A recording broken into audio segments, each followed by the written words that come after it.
Olá, boa noite. Hoje é quarta-feira, dia 5 de novembro de 2014. Está no ar mais uma edição do TV Notícias pela TV Universitária. Este fim de semana acontece mais uma edição do Enem. Mais de 8 milhões de estudantes devem fazer as provas em todo o país. E você vai ver agora como está a preparação de muitos estudantes para este processo seletivo.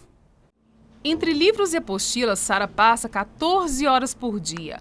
Formada em enfermagem, a jovem voltou para os estudos porque sonha em ser médica. Na reta final para as provas do Enem, a candidata ao curso de medicina revisa na sala de aula de um cursinho preparatório questões que podem cair nas provas neste fim de semana e fala das expectativas. Cada vez a pressão só aumenta, ainda mais na prova do Enem, que é uma prova bem cansativa. Então, assim, além do Enem, ainda tem os outros vestibulares. Então, acredito que é uma pressão que a gente sente, assim, bem firme no final. Thalissa tem o mesmo objetivo, cursar medicina. Para atingir a meta, a dedicação aos estudos é intensa e em período integral. Ela abriu mão, inclusive, da vida social. Eu não sou muito de sair de casa, eu não vou em festa e tenho que ficar mais ou menos em torno de 14, 15 horas estudando. O Exame Nacional do Ensino Médio é usado como vestibular em uma série de universidades públicas. As provas serão aplicadas neste final de semana a partir da 1 da tarde. Nesta edição, mais de 8 milhões de estudantes devem fazer o Enem no Brasil. Só em Minas Gerais são mais de 900 mil inscritos.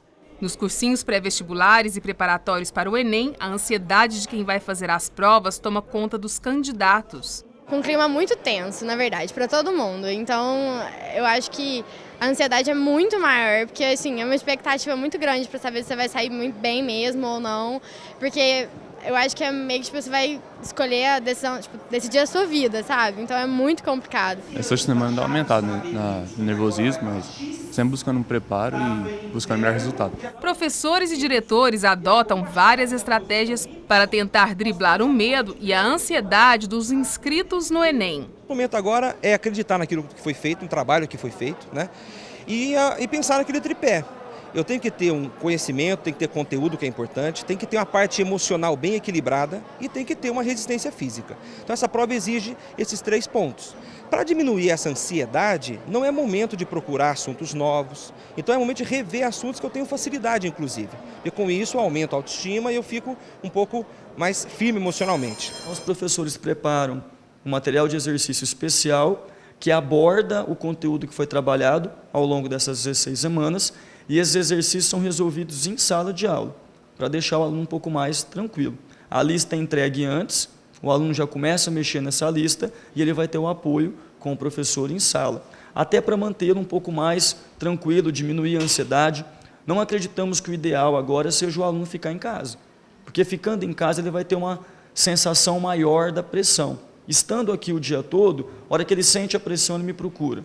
E a gente bate um papo, troca uma ideia, a gente tenta fazer a pressão diminuir, tenta deixar ele um pouco mais confiante. Diante do número alto de concorrentes, sentimentos como ansiedade e medo, segundo psicólogos, são comuns nos candidatos. A alternativa para ter um bom resultado é se preparar antes das provas e confiar em si mesmo. É uma prova, eu me preparei, eu estudei, né? Todo mundo vai encarar a mesma dificuldade, não sou eu apenas, né?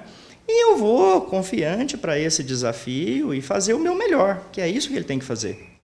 E acontece amanhã o Café Intercom, conexões com um país chamado Favela. E sobre este assunto eu vou conversar agora com a professora Adriana Omena, que é organizadora deste evento e coordenadora do PET Conexões. Professora Adriana, muito obrigado pela presença. É mais uma das iniciativas desse PET, né? Trazer essas discussões para que os alunos possam conversar, nesse caso com autores de livro, que é esse livro que trata do tema, nessa questão do país chamado Favela. Conta pra gente então um pouco do que acontece amanhã. Boa noite. Sim, boa noite. É uma das atividades do PET. O PET ele trabalha muito com essas temáticas voltadas ao empoderamento das comunidades populares.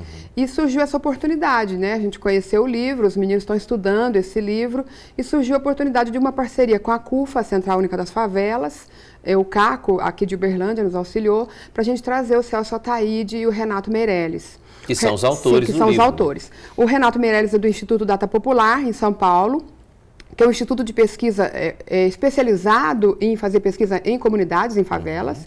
E o o Celso Ataíde, perdão, ele é da CUFA, mas criou uma holding que trabalha com negócios só em favelas. E eles escreveram esse livro com o potencial econômico e criativo, sobre o potencial econômico e criativo das favelas.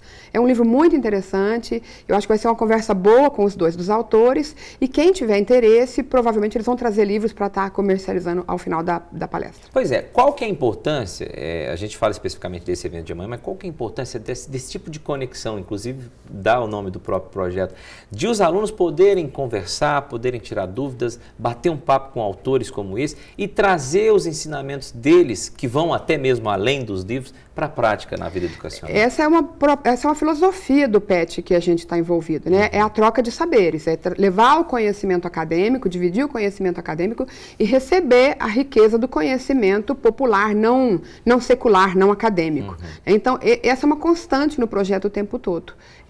Ouvir o que eles têm a nos dizer e a nos ensinar e partilhar o pouco que a gente pode oferecer. Neste caso específico, com esse livro, um país chamado favela, que se trata disso tudo que você acabou de dizer, né? O que dá para se trazer? A gente sabe que Uberlândia, por exemplo, apesar de ter algumas comunidades já que estão na linha de pobreza, de algumas pequenas comunidades que já estão sendo denominadas até de favela, mas não é uma coisa tão comum aqui. Mas já dá para se trazer para esses estudantes pensar no futuro, através desse embasamento desse livro, trazer coisas para que Uberlândia não tenha problemas como São Paulo, Rio de Janeiro nesse quesito?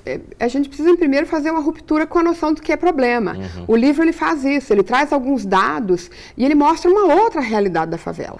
Ele mostra a favela com as suas mazelas, mas as não favelas, que eles chamam de asfalto, também têm os seus problemas. E ele mostra um povo feliz. Ele diz que 92% das pessoas que moram na favela se dizem felizes morando em favela. O próprio Celso Ataíde enriqueceu, uma pessoa muito bem sucedida hoje e ainda mora na favela. Aliás, 92% é um número muito alto, né? Muito alto, as pessoas não querem sair da favela. E é meio que o contrário do que muitos pensam sobre as favelas e até mesmo que a mídia divulga sobre as favelas. A gente tem uma ideia diferente, né? Exatamente. A visão que se tem hoje das favelas, das comunidades, é completamente estereotipada. Que é um reduto de marginais, um reduto de uso de droga, e tem tudo isso assim como tem tudo isso na cidade. A gente vive esses problemas em qualquer lugar.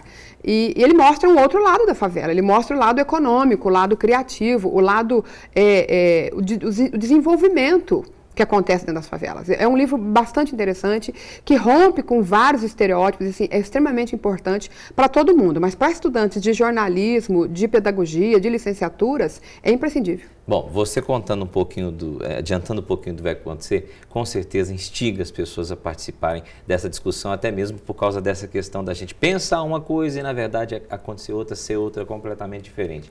Para finalizar, as pessoas, sem ser dessas áreas que você citou, podem participar. Para isso, o que tem que fazer?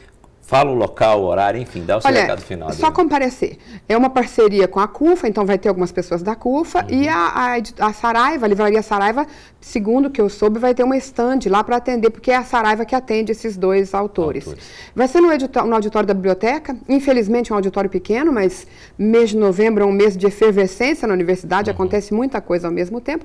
É um auditório para 100 pessoas, mas eu acredito que a gente vai acolher as pessoas que queiram vir. Não é necessário fazer inscrição antecipada, é só comparecer. É o auditório do bloco 3C, que fica ao lado da biblioteca. Ao lado da biblioteca, então. Amanhã que horas? 19 horas. 19 horas. Adriana, muito obrigado, sucesso para vocês, e sempre que precisarem divulgar esse trabalho do PET, estamos sempre à disposição de vocês. Eu que agradeço. Um abraço e boa noite. E agora tem a previsão do tempo para esta quinta-feira em Uberlândia, sol com muitas nuvens pela manhã, pancadas de chuva à tarde e também à noite. A mínima prevista é de 21 graus e a máxima não passa de 33 graus. Veja o tempo em outras cidades do estado. Tempo parcialmente nublado em Divinópolis. Há previsão de chuva, mínima de 20 e a máxima de 33 graus. Sol com aumento de nuvens pela manhã em Monte Carmelo. À tarde há previsão de chuva, mínima de 19 e máxima de 32 graus. Dia ensolarado em Patrocínio. À tarde e à noite há previsão de chuva. A temperatura varia entre 21 e 31 graus. Céu parcialmente nublado em Nova Ponte. Há possibilidade de chuva. A mínima prevista é de 22 e a máxima não deve passar dos 34 graus. E não saia daí que depois do intervalo você vai conhecer uma iniciativa que vai levar os alunos para a praça. É isso mesmo, a gente volta já.